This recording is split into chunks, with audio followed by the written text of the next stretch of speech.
Hello everybody, welcome back to Keerthika's kitchen. ఈరోజు వీడియోలో KG చికెన్తో సూపర్ టేస్టీగా చిక్కటి గ్రేవీతో కర్రీ ఎలా ప్రిపేర్ చేసుకోవాలో ఈ వీడియోలో చూపిస్తున్నాను. ఈ రెసిపీలో అన్ని ఇంగ్రీడియంట్స్ కూడా ఇంట్లో ఉన్న వాటితోనే మసాలా పౌడర్ ప్రిపేర్ చేస్తున్నాం కాబట్టి చాలా టేస్టీగా ఉంటుంది. ఇంకా సింపుల్ రెసిపీ. ఎలా ప్రిపేర్ చేయాలో చూడండి. ముందుగా 1 కేజీ చికెన్ తీసుకొని నీట్గా వాష్ చేసుకోవాలి. ఇక ఇందులోనే 1/2 టేబుల్ స్పూన్ వరకు పసుపు, ఇంకా టేస్ట్కి సరిపడా సాల్ట్, నేను ఇక్కడ 1 టేబుల్ స్పూన్ వరకు సాల్ట్ వేశాను. అలాగే కారం 2 టేబుల్ స్పూన్స్ కారం వేసుకోవాలి.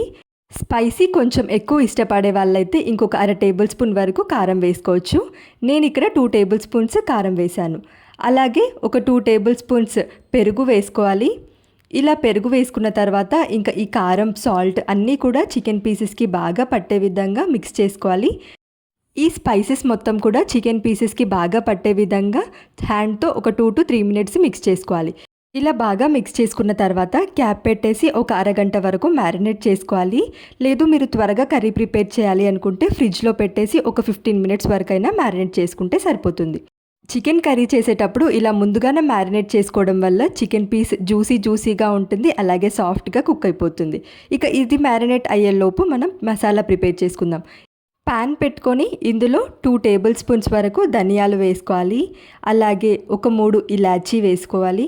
ఇక నెక్స్ట్ ఇంగ్రీడియంట్ వచ్చేసి ఇందులోనే 3 బిర్యానీ ఆకు, అలాగే కొంచెం రాతి పువ్వు, దీన్నే స్టోన్ ఫ్లవర్ అంటారు. అలాగే 1 టేబుల్ స్పూన్ మిరియాలు, ఇంకా 1 టేబుల్ స్పూన్ జీలకర్రని కూడా వేసేసుకోవాలి.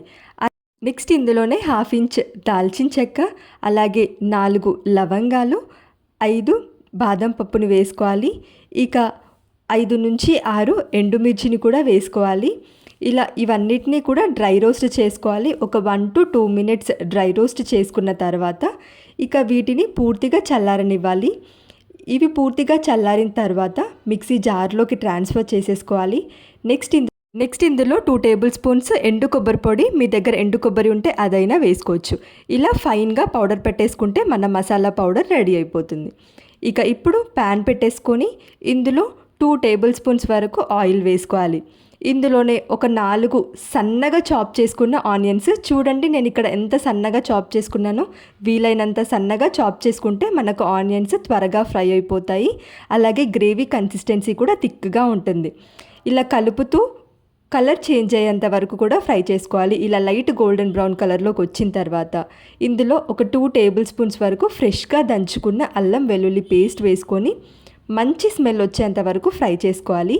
ఈ అల్లం వెల్లుల్లి పేస్ట్ పూర్తిగా ఫ్రై అయ్యి మంచి అరోమా వస్తున్నంత వరకు ఫ్రై చేసుకోవాలి.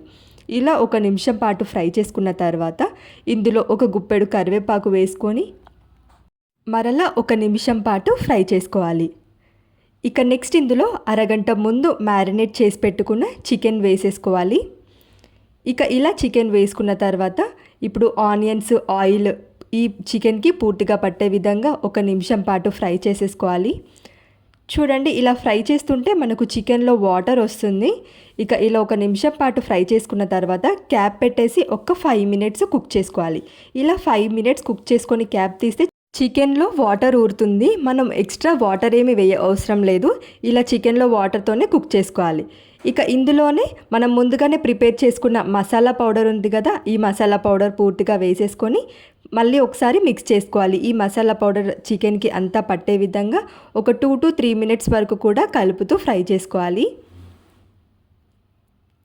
ఇలా ఫ్రై చేసుకున్న తర్వాత ఇప్పుడు మరలా క్యాప్ పెట్టేయాలి. ఇక క్యాప్ పెట్టేసి ఇంకొక 2 నుంచి 3 నిమిషాల పాటు చికెన్లో వచ్చే వాటర్తోనే ఉడికించుకోవాలి. ఇక ఇలా ఉడికించుకున్న తర్వాత ఇప్పుడు పీస్ ఒక 50 to 60% కుక్ అయిపోతుంది. ఇప్పుడు ఒక 2 గ్లాసుల వరకు వాటర్ వేసుకొని మళ్ళీ ఒకసారి మిక్స్ చేసేసుకోవాలి. ఇలా మిక్స్ చేసుకున్న తర్వాత ఇప్పుడు క్యాప్ పెట్టేసి ఒక 5 నుంచి 6 నిమిషాల పాటు కుక్ చేసుకుంటే ఆయిల్ పైకి తేలి చికెన్ పీస్ పర్ఫెక్ట్గా కుక్ అయిపోతుంది. గ్రేవీ కొంచెం ఎక్కువగా తినే వాళ్ళైతే ఈ కన్సిస్టెన్సీగా ఫైనల్గా కొత్తిమీర వేసేసుకోవాలి. లేదు అంటే ఇంకొక 2 మినిట్స్ కుక్ చేసుకున్న తర్వాత కొత్తిమీర వేసేసుకుంటే అప్పుడు గ్రేవీ కాస్త చిక్కబడుతుంది. ఇలా ఆయిల్ పైకి తేలుతుంది. ఇక ఫైనల్గా మిక్స్ చేసేసుకుంటే మన tasty chicken gravy curry ready. ఇలా ప్రిపేర్ చేసుకున్న ఈ చికెన్ కర్రీ రైస్, చపాతీ, పుల్కాలోకి ఎందులోకైనా పర్ఫెక్ట్గా సెట్ అవుతుంది. మీరు ట్రై చేసి ఎలా వచ్చిందో కామెంట్ సెక్షన్లో చెప్పండి. వీడియో నచ్చితే లైక్ చేయండి. ఇలాంటి మరిన్ని ఇంట్రెస్టింగ్ రెసిపీస్ కోసం ఛానల్ని సబ్స్క్రైబ్ చేయండి. Thank you for watching.